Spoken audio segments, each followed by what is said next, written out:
বিসমিল্লাহির রহমানির রহিম। আজকে মানবতা ও আদর্শ সমাজ গঠনে বৃক্ষরোপণ কর্মসূচি। তো এই বৃক্ষরোপণটা আমি আজ থেকে আরো 25 বছর আগে থেকে শুরু করছিলাম। অনেকগুলো গাছে আমার আলহামদুলিল্লাহ আমার হাতে কয়েক হাজার গাছ লাগানো হয়েছে, যেগুলা 20-25 বছর বয়স হয়েছে। আর আজকের এই সংগঠনের ছেলেদের আমি বলবো যে বৃক্ষরোপণ কর্মসূচিটা পালন করা খুবই সহজ, কিন্তু যে বৃক্ষটা আজকে রোপণ করলাম এই বৃক্ষটা মৃত্যু কাল পার হওয়া পর্যন্ত এটা আমাকে রক্ষণাবেক্ষণ করতে হবে। যদি এটা আমি রক্ষণাবেক্ষণ না করি, আজকে আমি লাগাই দিয়ে চলে গেলাম, এটা গরু ভেঙে গেলো, ছাগলে ভেঙে ফেললো। আবার অনেক লোক আছে খ্যাত আলা, যারা রাস্তার পাশে যাদের খ্যাত আছে ওদের আবাদ হবে না মনে করে ওরাও উপরে ফেলে।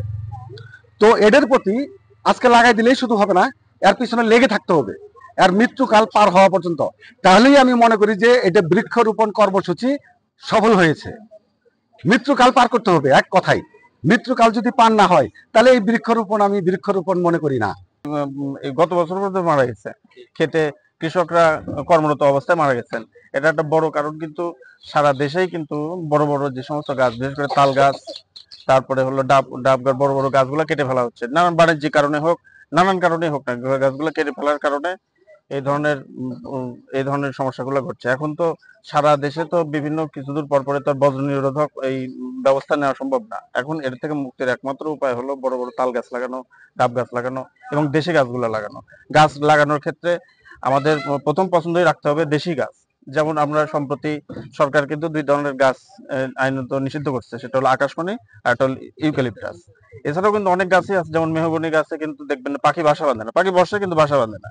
মেহগনি গাছের ফল মাটিতে পড়লে কিন্তু মাটির উর্বরতা শক্তি নষ্ট হয় এবং মাটির ভূগর্ভস্থ যে পানি, সে পানিও কিন্তু অনেক নিচে নামতে থাকে। ফলে আমরা চেষ্টা করব দেশি গাছ লাগানো। এই ধরেন হরিতকি, বহেরা, আমলকি, নিম গাছ, এই ধরনের নানান আমাদের দেশি গাছ আছে। মানবতা ও আদর্শ সমাজ গঠনে আমরা আজকের মেলান্দ উপজেলা কর্তৃক আয়োজিত বৃক্ষরোপণ কর্মসূচি এবং বৃক্ষ বিতরণ কর্মসূচি অনুষ্ঠিত হলো। আমরা আজকে মেলান্দ উপজেলায় প্রায় 2 শতাধিক পেয়ারা চারা এবং কৃষ্ণচূড়া চারা আমরা বিতরণ প্লাস হচ্ছে আমরা রোপণ করেছি। আমরা আজকেই শুধু প্রথম নয়, গত 7 তারিখে আমরা সরিষাবাড়ি উপজেলায় এবং গতকাল আমরা দেওয়ানগঞ্জ উপজেলায় আমরা বৃক্ষরোপণ করেছি। এবছরে আমাদের প্রায় 20,000 বৃক্ষরোপণ করার লক্ষ্যমাত্রা নিয়ে আমরা কাজ করে যাচ্ছি। তো আপনারা যারা বিশেষ করে সমাজের সচেতন নাগরিক রয়েছেন, বৃক্ষরোপণটা এটা আমাদের সমাজের জন্য যেমন প্রয়োজন, আমাদের পুরো দেশের জন্য প্রয়োজন। আমরা বৃক্ষ যেহেতু আমাদের জীবনকে রক্ষা করে, আমরা সবসময় সবাই চেষ্টা করব আমাদের সংগঠনকে সহযোগিতা করে, পাশাপাশি নিজের বাড়িতে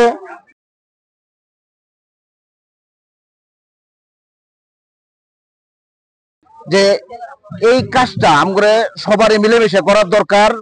বিশেষ করে কষ্ট করে আমরা মিটিং মিছিল করে এক জায়গায় গাছ লাগাইতে গেলাম, এলাকাবাসী কেউ দেখলো না, এটা আমাদের জন্য খুবই দুঃখজনক। বা দ্বিতীয়বার এরকম ধরনের একটা ক্ষতি দেখলে আঙ্গুর ইচ্ছাই হবো না যে এটা করবেন। তো এর জন্য এলাকাবাসী যারা আছে আমরা গাছ লাগাই দিয়ে যদি যাই, তাদের এই জিনিসটা রক্ষা করা উচিত। পাশাপাশি এই সংগঠনের বিষয়ে বলার কোনো কিছু নাই, কারণ এই সংগঠন শুধু চারা গাছ নিয়েই না, এইখানে আমাদের জামালপুরের মধ্যে খুব ভালো একটা ভূমিকা পালন করতেছে।